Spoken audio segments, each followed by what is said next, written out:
Good morning, good afternoon, good evening. My name is Toomas Palu. I'm an advisor for the global coordination in the World Bank, currently based in Geneva. Today I'm speaking from a perspective of my role as a co-lead of Sustainable Financing Accelerator under the Global Action Plan and also the World Bank's focal point to the UHC 2030. It means I'm talking about financing aspects of community health and in particular community health workers. First thing I would like to say is that community health and community health workers should be seen as part of a health system. They are extension of frontline services to community and extension of community needs back to the health services. COVID-19 pandemic has underscored its importance in at least two ways, as a channel for risk communication to the communities and also for continuity of essential health services. Community health workers need to be compensated for their work. There has been long an expectation that volunteer community health workers would do, but the evidence on this working over long term is not there. Volunteer models are bound to high attrition rates. Glad that WHO guidelines support the remuneration of community health workers as well. Questions will arise whether this would be affordable. Total cost implication to health systems would need to be calculated, but it would likely to be on the lower side compared to the other cost drivers of health systems.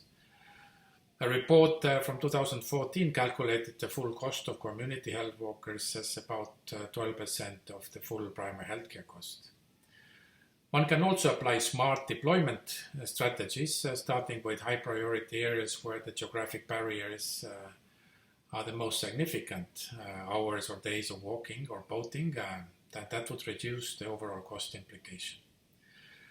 Community health workers need to have means to work, kits for diagnosis and treatment, but this should not be seen as significant incremental costs because in principle community health needs are the same, but instead of a health center far away, they could be addressed much more closer to the home.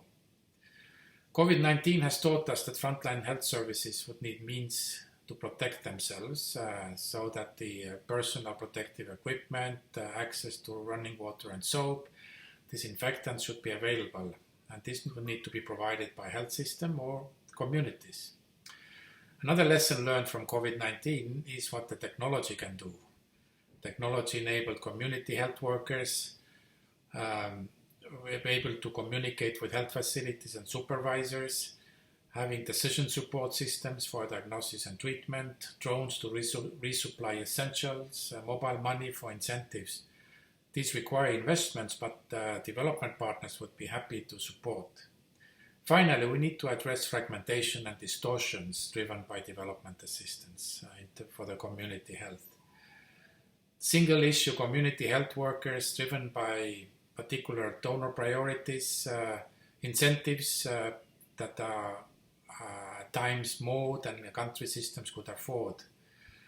So it would be important to think about building a longer-term foundation for community health workers that could be sustainably financed and deploying more integrated community health workers approaches able to deal with a range of community health problems. Donors could pool their funds and engage countries on this jointly, something that we could push via Sustainable Financing Accelerator and the Global Action Plan. Let me end with a perspective of how communities can gain a stronger voice in health financing and getting resources to the front line.